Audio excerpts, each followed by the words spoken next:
Hello, good morning mga kaasidik, mga idol, mga lords. Andito kami ngayon sa pinakamataas na tulay dito sa Pilipinas dahil itong anak ko na si Jileros, pangarap niyang makapunta dito, makadaan dito kasi nakikita lang niya to sa social media kaya gusto niyang maranasan na dumaan kaya andito, dinala ko siya. Tapos patawid kami doon sa dagat, andito tayo sa pinakamahaba na tulay dito sa buong Pilipinas. Kaya sundan niyo kami at kami ay papunta na doon, malapit na kami sa kabilang dulo at ito nagbidyo-bidyo siya kasi gusto niya mayroong remembrance ang kanyang pagdaan dito. At ito na mga kaasidik, nakababa na kami sa tulay at papunta kami doon kasi doon kami mag-U-turn para makita din niya yung mga ibang magandang view doon. At ito naka-U-turn na kami, pabalik na kami at kayong hindi pa nakapunta dito, sundan nyo kami para makakita din kayo kung gaano kaganda dito. At ito papasok na kami mga kaasidik sa ilalim ng tulay ng Sisilix. Kami ay dadaan dito kasi papunta na kami doon sa tunnel dahil itong kalsada na to na tinatawag sa Masbateño na Camino andito sa ilalim ng lupa dadaan. Gusto niyang maranasan din ni Jileros kaya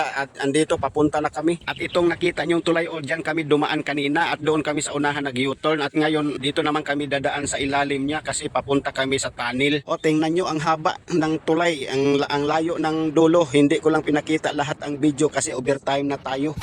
Mayroon pa akong pupuntahan mamayang hapon. At huwag nyo munang i-scroll dahil ito si Jileros na kasama ko. Excited na makadaan sa tunnel at andito papasok na kami. Ako ilang bisis na ako nakadaan dito at ito si Jileros ay first time pang dumaan dito. Noong una kong pagdaan dito para akong kinakabahan kasi ang ingay na hindi mo maintindihan. Kasi ang lugar na to parang horror kung inyong tingnan. Kung dumaan ka dito, nako pasalamat ka kung ikaw ang naghawak sa manubila. Kung nakiangkas ka lang, nako double ang iyong kaba.